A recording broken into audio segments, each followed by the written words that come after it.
বদরের প্রান্তরে ছিলেন যিনি, হাজার বছর পরে আরশের সে মালিক আছেন তিনি। আছেন না? বদরের প্রান্তরে যে আল্লাহ তাআলা 313 জন নিরস্ত্র সাহাবীকে হাজার হাজার সজ্জিত বিশাল অস্ত্রে সজ্জিত বাহিনীর উপরে বিজয় দান করেছিলেন, সে আল্লাহ তাআলা এখনো আছেন না নাই? 2 মাসের ছুটি নিয়ে পাকিস্তানে গেছেন? আগের চাইতে আল্লাহ শক্তি কমে গেছেন? বদরের প্রান্তরে ছিলেন যিনি, হাজার বছর পরে আরশের সে মালিক আছেন তিনি। জাহেলিয়া সমাজ থাকবে না বেশি দিন, থাকবে না বাতিলের এই যে প্রভাব, রেখো না মনেতে ভয় বান্দা আল্লাহর, দূর হয়ে যাবে বাধা সব। তোমার আমার এক মালিক আছেন, আছেন আমাদের রব, আছেন আমাদের রব। ভাইরাবা, বদরের যুদ্ধ থেকে শিক্ষা নিতে হবে, ঈমান যদি শক্তিশালী হয় কোন বিদেশি শক্তি আমাদেরকে পরাজিত করতে পারবে না। বাতিল শক্তি আমাদের সামনে পদানত করবে যদি আমরা ময়দানে ঈমানি জজবা নিয়ে ঝাঁপিয়ে পড়তে পারি। জোরে বলেন ঠিক না বেঠিক? রমজান বদর দিবস, অবাক হয়ে যাবেন, বিশ্বনবী সাল্লাল্লাহু আলাইহি ওয়াসাল্লাম 313 জন সাহাবী নিয়ে বদরের প্রান্তরে আসলেন। অনেক সাহাবী রোজা থাকা অবস্থায় বদরের যুদ্ধে অংশগ্রহণ করেছেন। অনেক সাহাবী শক্তি সঞ্চার করার জন্য বদরের প্রান্তরে রোজা ভেঙে খেয়ে বাতিলের বিরুদ্ধে মোকাবেলা করেছেন। সুবহানাল্লাহ বলেন। শুধু তাই নয়, খন্দকের যুদ্ধে আল্লাহর হাবিব সাল্লাল্লাহু আলাইহি সাল্লাম জোহর, আসর, মাগরিব, ইশা এই 4 ওয়াক্তের নামাজ কাজা করে বাতিলের বিরুদ্ধে আল্লাহর হাবিব সাল্লাল্লাহু আলাইহি সাল্লাম সাহাবীদেরকে নিয়ে মোকাবেলা করেছেন। সুবহানাল্লাহ বলেন। তার মানে ইসলাম রক্ষা করার জন্য প্রয়োজনে রোজা ভাঙো, ইসলাম রক্ষা করার জন্য প্রয়োজনে নামাজ কাজা করো, তারপরেও আগে ইসলাম, তারপরে নামাজ, তারপরে রোজা। তার কারণ হচ্ছে ইসলাম যদি নাই টিকে থাকে, ওই নামাজ রোজা দিয়ে আপনি আল্লাহর দরবারে পার পাবেন না। কি হবে নামাজ রোজা ইমানদারির বড়াই করে, যদি ওই আল্লাহর কালাম নিষিদ্ধ হয় আদালতে। মসজিদের ওই কোণে বসে জিকির তুমি করো কোষে, মসজিদের ওই কোণে বসে জিকির যতই করো কোষে, ওভাবে যাই না পাওয়া আল্লাহকে। ইবনুল জাররা আর সহ্য করতে পারলেন না, এক তরবারি দিয়ে ওই কাফের ব্যক্তির মস্তকটা শরীর থেকে বিচ্ছিন্ন করে দিয়েছে। যখন ওই কাফের ব্যক্তির মস্তক শরীর থেকে মস্তক বিচ্ছিন্ন হয়ে গেছে, এই দৃশ্য দেখে বাকি কাফেরগুলো দৌড়ে পালিয়েছে। কারণ আবু উবাইদা ইবনুল জাররা তরবারির আঘাত দিয়ে শরীর থেকে যার মস্তক আলাদা করেছেন, তিনি আর কেউ নয়, আবু উবাইদা ইবনুল জাররার জন্মদাতা পিতা আব্দুল্লাহ ইবনে জাররা। আল্লাহ আল্লাহ আল্লাহ! নিজের পিতাকে যুদ্ধের মাঠে রাসূলকে রক্ষা করার জন্য হত্যা করেছে। সমালোচনা শুরু হয়ে গেল, সন্তান তার পিতাকে হত্যা করেছে। আল্লাহ তাআলা আবু উবাইদা ইবনুল জাররার সমর্থন দিয়ে সূরাতুল মুজাদালার সর্বশেষ আয়াত নাজিল করে দিলেন। সুবহানাল্লাহ। সূরাতুল মুজাদালার সর্বশেষ আয়াতের শানে নজুল পড়লে আপনারা এই ঘটনাগুলো জানতে পারবেন।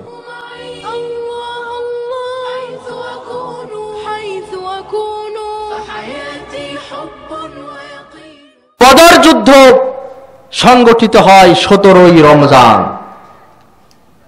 দ্বিতীয় হিজরির 17ই রমজান। আপনারা কি জানেন রোজা ফরজ করা হয়েছে কত হিজরিতে? দ্বিতীয় হিজরিতে। যেই হিজরিতে প্রথম রোজা ফরজ করা হলো সেই হিজরিতেই এই বদরের যুদ্ধ। কাফেরেরা 1000, মুসলমানেরা মাত্র 313। কাফেরেরা 100টি ঘোড়া নিয়ে এসেছে আর 700টি উট নিয়ে এসেছে। মুসলমানরা অত ঘোড়া অত উট কোথায় পাবে? ওরা মাত্র 2টি ঘোড়া আর 70টি উট নিয়ে এসেছে। 17ই রমজান বদর দিবস। অবাক হয়ে যাবেন, বিশ্বনবী সাল্লাল্লাহু আলাইহি ওয়াসাল্লাম 313 জন সাহাবী নিয়ে বদরের প্রান্তরে আসলেন। অনেক সাহাবী রোজা থাকা অবস্থায় বদরের যুদ্ধে অংশগ্রহণ করেছেন। অনেক সাহাবী শক্তি সঞ্চার করার জন্য বদরের প্রান্তরে রোজা ভেঙে খেয়ে বাতিলের বিরুদ্ধে মোকাবেলা করেছেন। সুবহানাল্লাহ বলেন। শুধু তাই নয়, খন্দকের যুদ্ধে আল্লাহর হাবিব সাল্লাল্লাহু আলাইহি সাল্লাম জোহর, আসর, মাগরিব, ইশা এই 4 ওয়াক্তের নামাজ কাজা করে বাতিলের বিরুদ্ধে আল্লাহর হাবিব সাল্লাল্লাহু আলাইহি সাল্লাম সাহাবীদেরকে নিয়ে মোকাবেলা করেছেন। সুবহানাল্লাহ বলেন। তার মানে ইসলাম রক্ষা করার জন্য প্রয়োজনে রোজা ভাঙো, ইসলাম রক্ষা করার জন্য প্রয়োজনে নামাজ কাজা করো, তারপরেও আগে ইসলাম, তারপরে নামাজ, তারপরে রোজা। তার কারণ হচ্ছে ইসলাম যদি নাই টিকে থাকে, ওই নামাজ রোজা দিয়ে আপনি আল্লাহর দরবারে পার পাবেন না। কি হবে নামাজ রোজা ইমানদারির বড়াই করে, যদি ওই আল্লাহর কালাম নিষিদ্ধ হয় আদালতে। মসজিদের ওই কোণে বসে জিকির তুমি করো কোষে, মসজিদের ওই কোণে বসে জিকির যতই করো কোষে, ওভাবে যাই না পাওয়া আল্লাহকে। কি হবে বেঁচে থেকে অযথা বিদ্যা শিখে, যদি না গড়তে পারি শোষণবিহীন সমাজটাকে। আল্লাহর হাবিব সাল্লাল্লাহু আলাইহি সাল্লাম 313 জন সাহাবী তৈরি করলেন। সকলের কাছে উট নাই, সকলের কাছে ঘোড়া নাই। কাফেরেরা 100টি ঘোড়া নিয়ে যুদ্ধের মাঠে এসেছে, তার বিপরীতে মুসলমানদের মাত্র 2টি ঘোড়া। ভালো করে বোঝেন, কাফেরেরা 700টি উট নিয়ে জিহাদের মাঠে এসেছেন, মুসলমানদের তার বিপরীতে মাত্র 70টি উট নিয়ে বদরের প্রান্তরে মোকাবেলা করছে। কাফেরেরা 1000 বিশাল অস্ত্রে সজ্জিত বাহিনী নিয়ে বদরের প্রান্তরে মুসলমানদের সাথে যুদ্ধ করার জন্য এসেছে, আর মুসলমানেরা মাত্র 313 জন সাহাবী, তাও সকলের হাতে অস্ত্র নাই। রাসূল করিম সাল্লাল্লাহু আলাইহি ওয়াসাল্লাম সাহাবীদেরকে তৈরি করলেন। সেই সময়ের আধুনিক অস্ত্রপাতি বলতে যা বোঝায়, আগের কি ওই ককটেল, বোমা, পিস্তল এগুলো ছিল, বুলডোজার ছিল। সেই সময়ের আধুনিক অস্ত্রপাতি বলতে তীর, ধনুক, তলোয়ার এগুলো ছিল।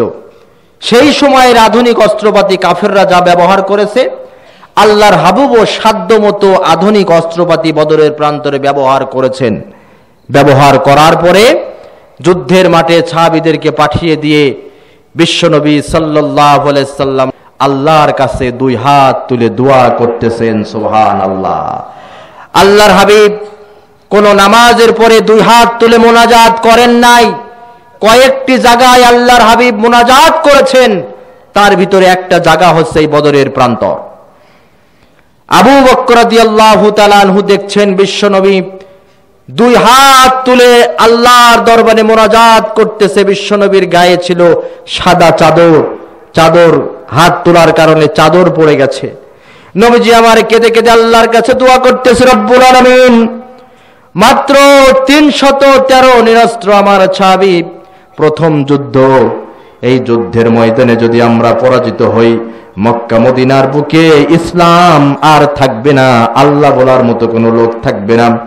রব্বুল আলামিন, আমি আমার সাধ্যমতো জনবল তৈরি করেছি, লোক তৈরি করেছি, সাহাবীরা লড়াইয়ের ময়দানে ঝাঁপিয়ে পড়েছে। সাহায্য করার মালিক তুমি আল্লাহ। ইন্নাম তাওয়াক্কালতু আলাল্লাহ। আমাদের দেশের অনেক মানুষ, আমাদের দেশের এক শ্রেণীর মানুষ আল্লাহর উপরে ভরসা এটা ভুল বোঝে। তারা মনে করে মুখ দিয়েছেন যিনি, আহার দিবেন তিনি, যে আল্লাহ যেহেতু মুখ দিয়েছেন সুতরাং খাবার তো আল্লাহই দিবেন, এরকমের এক শ্রেণীর মানুষ আছে না? কিন্তু আসলে আল্লাহর উপরে ভরসা করার অর্থ তো এই নয়। আল্লাহর উপরে ভরসা করার অর্থ হচ্ছে যাবতীয় উপায় উপকরণ ব্যবহার করে সফলতা নির্ভর করার জন্য আল্লাহর উপরে ভরসা করা। এর নাম হচ্ছে তাওয়াক্কালতু ইয়া রাসূলুল্লাহ, আমি কি উটটাকে রশির সাথে বেঁধে ভরসা করব যে উট যাবে না, নাকি উট খুলে দিয়ে ভরসা করব উট যাবে না? আল্লাহর হাবিব বলছেন আগের উটটাকে রশির সাথে বাঁধো, তারপরে ভরসা করো যে উট চলে যাবে না। এর নাম হচ্ছে আল্লাহর উপরে ভরসা। তো এই ব্যাখ্যাটা বুঝতে পারে না যে আল্লাহর উপরে ভরসা। তারা বলে যে ওরে যা হচ্ছে হয়ে যাক, আল্লাহ ভরসা, আল্লাহ সব কিছু ঠিক করে দেবে। আমি আপনাদের কাছে জানতে চাই ভাই, ময়দানে কাজ করা লাগবে কি লাগবে না? এই বাংলাদেশের সমস্ত পীর সাহেবরা যদি পানি পড়ে সেই পানি বাংলাদেশের সমস্ত সুদী ব্যাংকে ঢেলে দেয়, বাংলাদেশের সমস্ত সুদী ব্যাংকগুলো সুদমুক্ত হয়ে যাবে নাকি? যাবে না? আমার তাবলিগ জামাতের দরদি ভাইরা যদি তুরাগ নদীর তীরে কাঁদতে কাঁদতে কাঁদতে কাঁদতে বেহুশ হয়ে যায়, আল্লাহ বাংলার জমিনে তুমি কোরআনের রাজ কায়েম করে দাও, শুধু দুয়ার বরকতে বাংলাদেশে কোরআনের রাজ কায়েম হয়ে যাবে নাকি? ময়দানে কাজ করা লাগবে কি লাগবে না? আবার এক শ্রেণীর মানুষ তারা ময়দানে কাজ করে কিন্তু তাদের ভরসা থাকে না আল্লাহর উপরে, আছে না নাই? তারা ভরসা করে যে আমাদেরকে ক্ষমতায় বসিয়ে দেবে ভারত, আমাদেরকে ক্ষমতায় বসিয়ে দেবে আমেরিকা, আমাদেরকে ক্ষমতায় বসিয়ে দেবে রাশিয়া। আল্লাহর উপরে তাদের ভরসা নাই। এবং যারা ময়দানে কাজ না করে শুধুমাত্র আল্লাহ পার করে দেবে, আল্লাহ বসাইয়ে দেবে, তারাও ভুল পথে আছে। কারণ ময়দানে কাজ করার পরে তারপরে ভরসা রাখতে হবে। জোরে বলেন কার উপরে? লড়াইয়ের ওই ময়দানেতে যেতে তোমাকে হবে, প্রয়োজনে সব রক্তগুলো জমিনে ঢেলে দিবে। লড়াইয়ের ওই ময়দানেতে যেতে তোমাকেই হবে, প্রয়োজনে সব রক্তগুলো জমিনে ঢেলে দিবে। তবুও তোমার লড়তেই হবে, মানিবে না পরাজয়। তবুও তোমাকে লড়তেই হবে, মানিবে না পরাজয়। বিপ্লব মানে জীবন দেওয়া, বসে থাকা নয়, সে কোনো দিন আসবে না রে, করো যদি ভয়। বিপ্লব মানে জীবন দেওয়া, বসে থাকা নয়, সে কোনো দিন আসবে না রে, করো যদি ভয়। আসবে বিজয় রক্ত আর জীবনের বিনিময়, আসবে বিজয় রক্ত আর জীবনের বিনিময়। বিপ্লব মানে জীবন দেওয়া, বসে থাকা নয়, সে কোনো দিন আসবে না রে, করো যদি ভয়। আল্লাহর হাবিব সাল্লাল্লাহু আলাইহি ওয়াসাল্লাম আধুনিক অস্ত্রপাতি ব্যবহার করে বিজয় চূড়ান্ত সফলতা অর্জনের জন্য আল্লাহর উপরে ভরসা করলেন। ওয়ালাকাদ নাসারাকুমুল্লাহু বিবাদরিন ওয়া আনতুম আযিল্লা। আল্লাহ রাসূলের দুয়ার বরকতে আল্লাহ রাব্বুল আলামিন বদরের প্রান্তরে কাতারে কাতারে ফেরেশতা পাঠিয়ে মুসলমানদেরকে সাহায্য করেছে। সাহাবীরা বলছেন, ইয়া রাসূলুল্লাহ, খালি হাতে তো যুদ্ধ করা যায় না। আল্লাহর হাবিব খেজুরের ডাল ভেঙে সাহাবীর হাতে দিয়েছে, খেজুরের ডাল দিয়ে সাহাবীরা কাফেরের গর্দান আঘাত করেছে, কাফের কেটে দ্বিখণ্ডিত হয়ে গেছে। পরবর্তীতে জানানো হয়েছে ওই আঘাতটা সাহাবীদের খেজুরের ডালের আঘাত ছিল না, ওই আঘাতটা ছিল ফেরেশতার আঘাত। এভাবে করে আল্লাহ তাআলা সহযোগিতা করেছেন, কাতারে কাতারে ফেরেশতা পাঠিয়ে সহযোগিতা করেছেন। বদরের প্রান্তরে আশ্চর্য ধরনের কিছু ঘটনা ঘটেছে। যেমন সুরাকা বিন মালিক, কাফেরদের ভিতরে একজন ব্যক্তি সুরাকা বিন মালিক, যিনি খুবই শক্তিশালী মাস্তান ছিলেন। তিনি বদরের প্রান্তরে কাফেরদের পক্ষে যুদ্ধে অংশগ্রহণ করেননি, কিন্তু শয়তান সুরাকা বিন মালিকের রূপ নিয়ে, সুরত নিয়ে কাফেরদের কাছে এসে বলছে যে আমি সুরাকা বিন মালিক তোমাদের সাথে এসেছি, লা গালিবা লাকুমুল ইয়াউম, আজকে তোমাদের উপরে কেউ বিজয়ী হতে পারবে না, কারণ আমি সুরাকা বিন মালিক এসেছি। আসলে কি ও সুরাকা বিন মালিক নাকি শয়তান? সুরাকা বিন মালিকের সুরত নিয়ে এসেছে।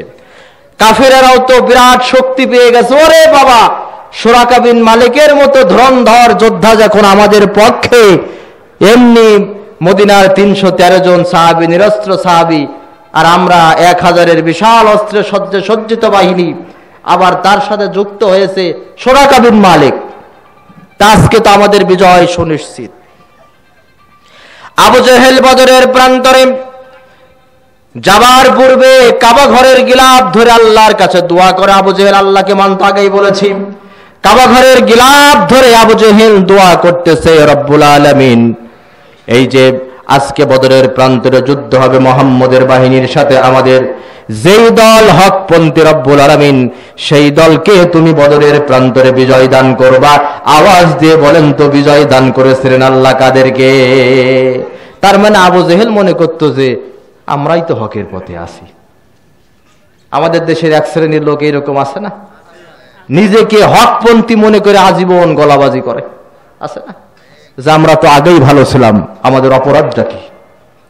আছে না এই চরিত্রের কিছু মানুষ? আবার ওদের হাজার হাজার অনুসারও আছে।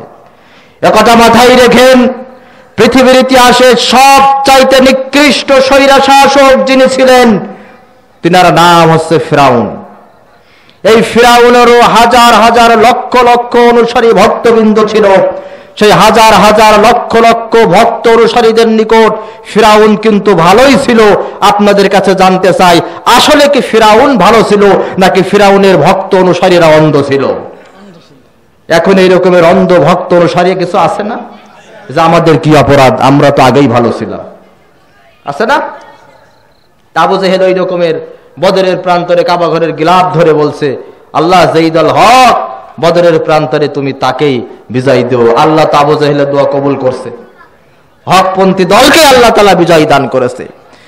সুরাকা বিন মালিক যখন বলছে আজকে তোমাদের উপরে কেউ বিজয়ী হতে পারবে না, হঠাৎ করে সুরাকা বিন মালিক লক্ষ্য করছে আসলে তো সুরাকা বিন মালিক না, ও কি বলেন তো? এখন শয়তান কিন্তু ফেরেশতা চেনে। শয়তান দেখছে, শয়তান রূপী সুরাকা বিন মালিক দেখছে আকাশ থেকে কাতারে কাতারে ফেরেশতা নামতেছে, আর হাতে মোটা মোটা বাম্বু লাঠি। শয়তান তো ফেরেশতা চেনে, ও তো আসলে সুরাকা বিন মালিক না। ওর হাত আর একটা কাফেরের হাতের ভিতরে ছিল, হাত ঝাড়া মেরে তখন দে দৌড়। তখন কাফেররা বলছে, সুরাকা বিন মালিক দাঁড়াও দাঁড়াও, তুমি না আমাদেরকে উৎসাহ দিলে যে আমি সুরাকা বিন মালিক এসেছি, আজকে কেউ জিততে পারবে না, আমরাই বিজয়ী হব, তুমি এখন পালাও কেন?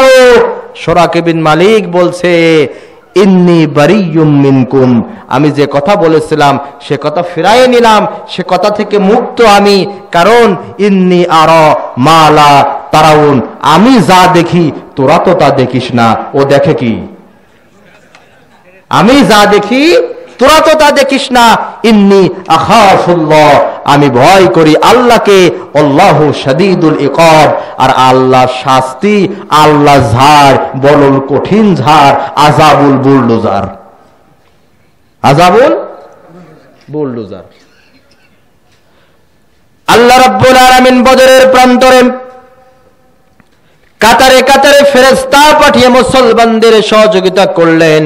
এই পৃথিবীর ইতিহাসে একজন মাত্র ব্যক্তি যিনি তার দাদার পরিচয়ে পরিচিত লাভ করেছেন, ওই সাহাবীর নাম হচ্ছে আবু উবাইদা ইবনুল জাররাহ রাদিয়াল্লাহু তাআলা আনহু। তার নাম প্রকৃতপক্ষে তার নাম ছিল আবু উবাইদা আব্দুল্লাহ ইবনুল জাররাহ, পিতার নাম আব্দুল্লাহ। আরব দেশের মানুষ পিতার নামের সাথে পরিচিত লাভ করত। একজন মাত্র সাহাবী আবু উবাইদা ইবনুল জাররাহ মাঝখান থেকে পিতার নামটাকে সেটে ফেলে দাদার নামে পরিচিত লাভ করেছেন, আবু উবাইদা ইবনুল জাররাহ। এই আবু উবাইদা ইবনুল জাররাহ বদরের প্রান্তরে মুসলমানদের পক্ষে যুদ্ধ করতেছেন। বদরের প্রান্তরে সাহাবীরা মানব প্রাচীর হয়ে বিশ্বনবী সাল্লাল্লাহু আলাইহি ওয়াসাল্লামকে রক্ষা করেছে। আবু উবাইদা ইবনুল জাররাহ সহ অসংখ্য সাহাবীরা বদরের প্রান্তরে বিশ্বনবী সাল্লাল্লাহু আলাইহি ওয়াসাল্লামকে রক্ষা করেছে। সাহাবীরা বিশ্বনবীকে প্রাণের চাইতে মহব্বত করতেন। তালহা রাদিয়াল্লাহু তাআলা আনহু একা 70টিরও বেশি অধিক তীর নিজের শরীরে ধারণ করে বিশ্ব নবীকে রক্ষা করেছিলেন। আল্লাহর হাবিব লক্ষ্য করলেন তালহা রাদিয়াল্লাহু তাআলা আনহু যুদ্ধের মাঠে একবার রাসূলের কাছে চলে আসে, রাসূলকে একবারে জড়ায়ে ধরে, আর একবার তিনি রাসূল থেকে একটু দূরে সরে দাঁড়ান। আল্লাহর হাবিব বললেন, তালহা রে, তুমি এমন আচরণ কেন করতেছো? তালহা চোখের পানি ছেড়ে বলে, ইয়া রাসূলুল্লাহ, কাফেররা যেভাবে তীর নিক্ষেপ করতেছে আপনার দিকে, যখনই তীর আসে আমি আপনার সামনে মানব প্রাচীর ঢাল হয়ে দাঁড়িয়ে যাই, আর আমি লক্ষ্য করি যদি কোনো তীর আমার পেট ভেদ করে, আমার পিঠ ভেদ করে বিশ্বনবীর শরীরে সামান্য আঘাত লাগে, আল্লাহর হাবিবের শরীরে যাতে আমার শরীরের তীর ভেদ করে আঘাত না লাগে, এই জন্য আমি আপনার থেকে থেকে মাঝে মাঝে দূরে সরিয়ে যাই। এভাবে করে মানব প্রাচীর করে বদরের প্রান্তরে সাহাবেরা রাসূলকে রক্ষা করেছে। আবু উবাইদা ইবনুল জাররাহ লক্ষ্য করলেন একজন কাফের ধন দরকারি নাই, রাসূলকে উদ্দেশ্য করে আক্রমণ করার জন্য, বারবার রাসূলকে হত্যা করার জন্য সামনে আসতেছে। আবু উবাইদা ইবনুল জাররাহ সামনে যে তাকে প্রতিহত করতেছে।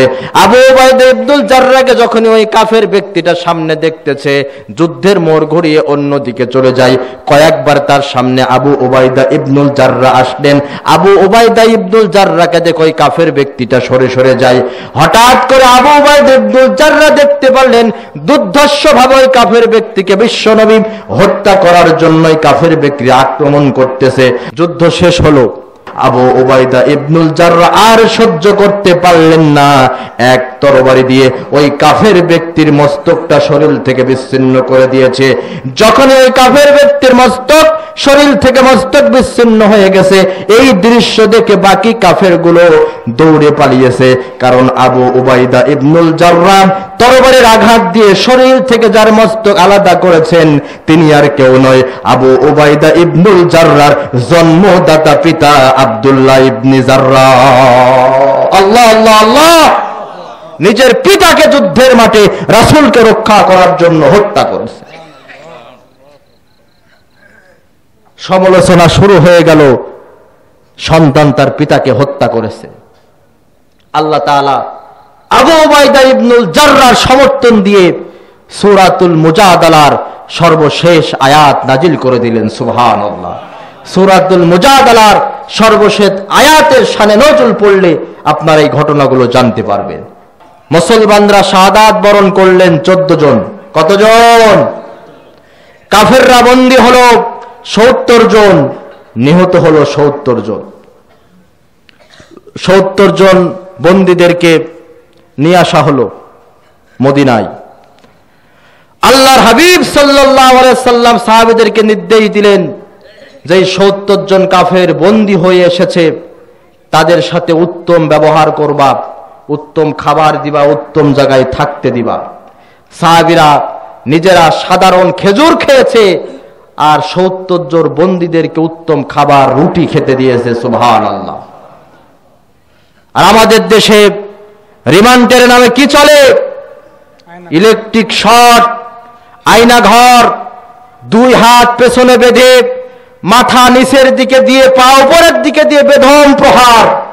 রক্ষক যখন ভক্ষক হয়, স্বামীকে গুম করে স্বামীকে হত্যা করার হুমকি দিয়ে 27 রমজানে রোজা ভাঙিয়ে স্ত্রীকে ধর্ষণ করেছে র‍্যাব কর্মকর্তা আলেপ। আপনারা এই খবর দেখেন নাই? দেখেন নাই? এই সমস্ত শয়তান, এদের বিচার বাংলার জমিনে আগে হওয়া দরকার। জোরে বলেন ঠিক না বেঠিক? হওয়া আগে দরকার। রক্ষক যখন ভক্ষক হয়ে যায়, আল্লাহর হাবিব 70 জনকে বন্দী করলেন। তাই কি? নবীজি বললেন এদের সাথে উত্তম আচরণ করবা। নবীজি পরামর্শ ডাকলেন সাহাবীদেরকে নিয়ে, কি করা যায়? 70 জন তো বন্দী হয়ে আমাদের কাছে এসেছে। সাহাবীরা পরামর্শ দিলেন, আবু বকর রাদিয়াল্লাহু তাআলা আনহু, ইয়া রাসূলুল্লাহ, এখানে যারা আছেন আমাদের সকলেরই আত্মীয়, কারোর পিতা, কারোর মামা, কারোর ভাই, কারোর সন্তান, তে মুক্তিপণ নিয়ে, ফিদিয়া নিয়ে এদেরকে ছেড়ে দেওয়া হোক। ওমর রাদিয়াল্লাহু তাআলা আনহু বলছেন, অত ফিদিয়া টিদিয়া বুঝি না, যে যার আত্মীয় সে তাকে হত্যা করবে। ওমরের অ্যাকশন সবচাইতে বেশি। আরহামু উম্মতি বি উম্মতি আবু বকর ওয়া আশাদ্দুহুম ফি আমরিল্লাহি ওমর। আল্লাহর হাবিব বলেছেন, আমার সাহাবীদের ভিতরে সবচাইতে নরম হৃদয়ের অধিকারী যিনি, তিনি হচ্ছে আবু বকর, আর সবচাইতে কঠিন হৃদয়ের মানুষ যিনি, তিনি হচ্ছেন ওমর রাদিয়াল্লাহু তাআলা আনহু। ওমর এমন মানুষ, ওমর যেই রাস্তা দিয়ে চলেছে শয়তানও সেই রাস্তা দিয়ে চলেনি। চিন্তা করে দেখেন, ওমর রাদিয়াল্লাহু তাআলা বলছে, অত সস্তা লাভ চলবে না, মুক্তিবন চলবে না। আমার আপন মামুকে বদরের প্রান্তরে আমি হত্যা করেছি, আবু লুলুকে। আবু উবাইদা ইবনে জাররাহ পিতাকে হত্যা করেছে। এখনো যার সন্তান, যার পিতা, যার ভাই, যার ভাইস্তে, যে যার আত্মীয় ধরবে আর হত্যা করবে। নবীজি আবু বকর রাদিয়াল্লাহু তাআলা আনহুর প্রস্তাবটা গ্রহণ করলেন, মুক্তিপণ দিয়ে ছেড়ে দেবেন। অনেকের কাছে টাকা নাই, মুক্তিপণ কিভাবে দিবে? নবীজি বললেন, যারা বন্দী হয়ে এসেছো তোমরা অনেকেই লেখাপড়া জানো, আমাদের মদিনায় অনেক সন্তান আছে যারা লেখাপড়া জানে না। লেখাপড়ার শিক্ষা দিবা, যতক্ষণ না পর্যন্ত মদিনার সন্তানেরা অক্ষর জ্ঞান না পাবে ততক্ষণ পর্যন্ত তোমরা মুক্তি পাবে না। অক্ষর জ্ঞান শিক্ষা দিলে এটাই তোমাদের মুক্তিপণ। সুবহানাল্লাহ। শিক্ষার প্রতিও আল্লাহর হাবিব দৃষ্টি দিয়েছেন কি দেন নাই? রাসূলের নির্দেশ, রাসূলের আদর্শ আপনি পাবেন না কোথায়? কোথায় ছাতি নেতা পাতি নেতা? কেন আপনি এই স্লোগান দেন, অমুক নেতার স্মরণে ভয় পাই না মরণে? আপনার স্লোগান তো হবে এই রকমের, আমার নেতা তোমার নেতা বিশ্ব নবী মোস্তফা। যতই আপনি স্লোগান দেন অমুক নেতার স্মরণে ভয় পাই না মরণে, একথা ঐতিহাসিকভাবে প্রমাণিত। নেতা যখন জেলে যাবে কর্মীরা সব পালিয়ে যাবে, আর আমাদের দেশে নেতারাই সব পালিয়ে আসে। রাসূলের আপন চাচা আব্বাস, তিনি কাফের হালতে এই ৭০ জনের ভিতরে বন্দী হয়ে আসছেন। কি অবস্থা! মুক্তিপণ দিতে হবে, না দিলে রেহাই পাবে না। রাসূলের আপন চাচা হয়েছে তাই কি? মুক্তিপণ দাও, রক্ষা পাও। আব্বাস যে বলছে, ভাতিজা তুমি আমার আপন ভাতিজা, এই যে যুদ্ধের মাঠে যে সমস্ত মাল পানি নিয়ে আসছিলাম সেগুলো তো তোমাদের হাতে চলেই আসছে, তো সেগুলোর বিনিময়ে আমাকে মুক্তি দিয়ে দাও। আল্লাহর হাবিব বললেন, যুদ্ধের মাঠে যেগুলো এসেছে সেগুলো হচ্ছে গনিমত, যুদ্ধলব্ধ সম্পদ। যে বিজয়ী হয় নিয়ম অনুযায়ী সেগুলো বিজয়ী পক্ষের হাতে চলে আসে, কিন্তু ফিদিয়া মুক্তিপণ আলাদাভাবে দিতে হবে। তখন আব্বাস বলছে, তুমি যদি আমাকে এইভাবে অর্থনৈতিকভাবে চাপ দাও তাহলে তো মক্কায় যে আমাকে অলিতে গলিতে ভিক্ষা করে খাইতে হবে ভাইস্তে, আমার কাছে সব টাকা পয়সা নেই, দিতে পারবো না। আল্লাহর হাবিব বললেন, চাচা মিথ্যা কথা বলবেন না। আপনি যখন মক্কা থেকে মদিনায় এসেছিলেন আমার সাহাবীদের বিরুদ্ধে যুদ্ধ করার জন্য কাফেরদের পক্ষ নিয়ে, আপনি আমার চাচি মানে আপনার স্ত্রী উম্মে ফজলের কাছে এত এত উকিয়া স্বর্ণ মুদ্র টাকা রেখে এসেছেন, সেইগুলো দিয়ে মুক্তিপণ দেন। আব্বাস এবার অবাক হয়ে গেছে, কি ব্যাপার, ঘরের খবর যেটা আমি আর ও চাচি ছাড়া কেউ জানে না, এই খবর আমার ভাইস্তে জানল কিভাবে? আব্বাস এবার বুঝতে পেরেছেন, আসলে আমার ভাতিজা যে ধর্মের প্রচার করছে, যে একান্ত খবরগুলো আমি আর আমার স্ত্রী ছাড়া কেউ জানে না, এই খবর যখন আমার ভাতিজা জেনে গেছে তার মানে আমার আর বুঝতে বাকি নেই, আমার ভাতিজা হচ্ছে আল্লাহর প্রেরিত পয়গম্বর। আব্বাস রাদিয়াল্লাহু তাআলা আনহু ঘোষণা দিয়ে দিলেন, আশহাদু আল্লাহ ইলাহা ইল্লাল্লাহু ওয়া আশহাদু আন্না মুহাম্মাদান আবদুহু ওয়া রাসূলুহু। ইসলাম ধর্ম কবুল করলেন। আব্বাস রাদিয়াল্লাহু তাআলা মুসলমান হওয়াতে সকলেই খুশি, কিন্তু একজন সাহাবী মনে মনে খুশি মুখে বেজার, তিনার নাম হযরতে আলী। রাসূলের যেমন চাচা আব্বাস, আলীরও তেমন চাচা আব্বাস। যে বলছে, চাচা ইসলাম তো কবুল করলেন, দেরি করলেন কেন? যদি আগে ইসলাম কবুল করতেন আমাদের মতো হিজরত করলে হিজরত করার সওয়াব পেতেন, যুদ্ধ করলে মরলে শহীদ বাঁচলে গাজী, দুই অবস্থাতে আল্লাহ রাজি, এই সওয়াবগুলো পেতেন। তখন আব্বাস বলছে, ওরে ভাতিজা তোমরা তো হিজরত করে চলেই আসলে, আমরা মক্কায় ছিলাম, মক্কায় ছিলাম, আমি কি মক্কায় কোনো খারাপ কাজ করেছি নাকি? আমি তো কাবা ঘরের মুতাওয়াল্লি ছিলাম, মসজিদ কমিটির সভাপতি ছিলাম, হজের মৌসুমে হাজিদের পানি পান করাতাম, এগুলো কি ভালো কাজ নাই? এগুলো কি ভালো কাজ না? ভালো কাজ না? আমাদের দেশের এক শ্রেণীর মানুষ আছে না, মসজিদ কমিটির সভাপতি সেক্রেটারি হতে পারলে মনে করে কি না কি হয়ে গেছে। আসেন এই চরিত্রের মানুষ। আবার অনেক জায়গাতে এইরকম চরিত্রের মানুষ আছেই, নামাজ নাই, পেশাব করে পানি নেয় না, মসজিদ কমিটির দায়িত্ব পালন করে। আছে না? আছে না? আলী রাদিয়াল্লাহু তাআলা আনহু বলছেন, চাচা, ঈমান না থাকলে ওই সমস্ত ভালো কাজের কোনো মূল্যায়ন হয় না। আব্বাস বলছে, ওরে না রে ভাতিজা, ভালো কাজ সব সময় ভালো। আসলে ভালো কাজ গ্রহণ হওয়ার জন্য প্রথম শর্ত হচ্ছে ঈমান। প্রথম শর্ত কি বলেন তো? কাফেরেরা পৃথিবীতে চাকচিক্যময় জীবন পায় কারণ তারাও ভালো কাজ করে, ভালো কাজের প্রতিদান আল্লাহ তাদের দুনিয়াতেই দেন।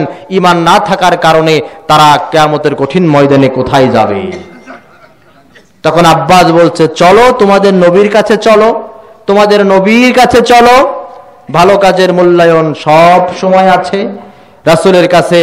এবার চাচা আর ভাতিজা আব্বাস আর আলী গেছেন রাদিয়াল্লাহু তাআলা আনহুমা, যে বলছেন, ভাতিজা, আব্বাস বলছেন, ভাতিজা বলো তো, এই যে কাবা ঘরের দায়িত্ব পালন করে এটি ভালো কাজ নয়?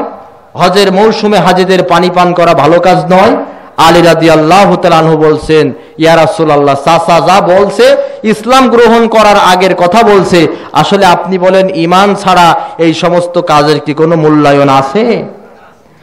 ঠিক এমনই মুহূর্তে চাচা এবং ভাতিজার দ্বন্দ্ব নিরসন করার জন্য আল্লাহর পক্ষ থেকে আয়াত নাজিল হয়ে গেল। আল্লাহ তাআলা জানাই দিলেন, আজআলতুম সিকায়াতাল হাজ ওয়া ইমারাতাল মাসজিদিল হারাম কামান আমানা বিল্লাহি ওয়াল ইয়াউমিল আখির ওয়া জাহাদা ফি সাবিলিল্লাহ লা ইয়াস্তাবুনা ইনদাল্লাহ। আল্লাহ তাআলা জানিয়ে দিলেন, হজের মৌসুমে হাজিদের পানি পান করানো আর কাবা ঘরের দায়িত্ব পালন করা, ওই কাজের চাইতে আল্লাহর কাছে উত্তম কাজ হচ্ছে আল্লাহর প্রতি ঈমান আনা, পরকালের প্রতি ঈমান আনা, আর আল্লাহর রাস্তায় জান আর মাল দিয়ে জিহাদ করা। সুবহানাল্লাহ। 17ই রমজান, এটাকে বদর দিবস হিসাবে আমরা পালন করি। আবার মক্কা বিজয় হয়েছিল এই 17ই রমজান। রাসূল করিম সাল্লাল্লাহু আলাইহি সাল্লাম হিজরতের 7 বছর 3 মাস 27 দিন পরে বিজয়ীর বেশে 10,000-এর বিশাল সৈন্য নিয়ে মক্কা বিজয় করেছিলেন। কিন্তু নবীজি আমার প্রতিহিংসার রাজনীতি করেনি। নবীজি যখন বিজয় বেশে মক্কায় প্রবেশ করলেন, নবীজি বললেন, কোন গাছ কাটবা না, কারোর বিল্ডিং ভাঙবা না, কোন মহিলার গায়ে হাত দিবা না, বৃদ্ধ লোকের গায়ে হাত দিবা না, কোন শিশুর গায়ে হাত দিবা না, তারা আক্রমণ না করা পর্যন্ত আগ বাড়িয়ে আক্রমণ করবে না। এটা আমার ইসলামের শিক্ষা। প্রতিহিংসার রাজনীতি আমার ইসলাম কখনো পছন্দ করে না। বদরের প্রান্তরে সাহায্য করেছেন, আওয়াজ দিয়ে বলেন কে? সেই আল্লাহ এখনো আছে না নাই? আল্লাহ তাআলা বলেছেন, ওয়ালা তাহিনু ওয়ালা তাহজানু ওয়া আনতুমুল আ'লাউনা ইন কুনতুম মুমিনিন। কোনো টেনশন করো না, হতাশ হও না, অবশ্যই আমি আল্লাহ তাআলা তোমাদেরকে বিজয় দান করব যদি তোমরা ঈমানদার হও। বদরের প্রান্তরে ছিলেন যিনি, 1000 বছর পরে আরশের সে মালিক আছেন তিনি। আছেন না? বদরের প্রান্তরে যে আল্লাহ তাআলা 313 জন নিরস্ত্র সাহাবীকে হাজার হাজার সজ্জিত বিশাল অস্ত্রে সজ্জিত বাহিনীর উপরে বিজয় দান করেছিলেন, সে আল্লাহ তাআলা এখনো আছেন না নাই? 2 মাসের ছুটি নিয়ে পাকিস্তানে গেছেন, আগের চাইতে আল্লাহ শক্তি কমে গেছে? বদরের প্রান্তরে ছিলেন যিনি, 1000 বছর পরে আরশের সে মালিক আছেন তিনি। জাহেলিয়া সমাজ থাকবে না বেশি দিন, থাকবে না বাতিলের এই যে প্রভাব। রেখো না মনেতে ভয় বান্দা আল্লাহর, দূর হয়ে যাবে বাধা সব। তোমার আমার এক মালিক আছেন, আছেন আমাদের রব, আছেন আমাদের রব। ভাইরাবা, বদরের যুদ্ধ থেকে শিক্ষা নিতে হবে, ঈমান যদি শক্তিশালী হয় কোন বিদেশি শক্তি আমাদেরকে পরাজিত করতে পারবে না। বাতিল শক্তি আমাদের সামনে পদানত করবে যদি আমরা ময়দানে ঈমানি জজবা নিয়ে ঝাঁপিয়ে পড়তে পারি। জোরে বলেন ঠিক না ঠিক? এই যুদ্ধ বিগ্রহটা কেন প্রয়োজন? যুদ্ধ কি জন্য করতে হবে? ওয়ালাউলা দাফউল্লাহিন নাস বা'দাহুম বিবা'দিন লাহুদ্দিমাত সাওয়ামি'ু ওয়া বিয়া'ু ওয়া সালাওয়াতু ওয়া মাসাজিদু ইযকারু ফীহা ইসমুল্লাহি কাসীরা।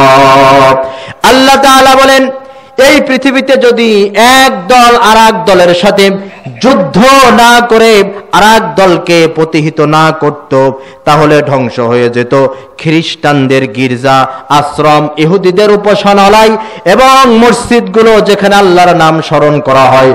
ধর্মীয় যত উপাসনালয়গুলো আছে, যদি এক দল আর এক দলের সাথে যুদ্ধ করে প্রতিরোধ দমন না করত, তাহলে সবকিছু ধ্বংস হয়ে যেত। وَلَيَنْصُرَنَّ اللَّهُ مَنْ يَنْصُرُهُ إِنَّ اللَّهَ لَقَوِيٌّ عَزِيزٌ। আর আল্লাহ তাআলা বলছেন, আল্লাহ অবশ্যই তাকে সাহায্য করেন যে আল্লাহ তাআলাকে সাহায্য করেন। সুবহানাল্লাহ বলেন।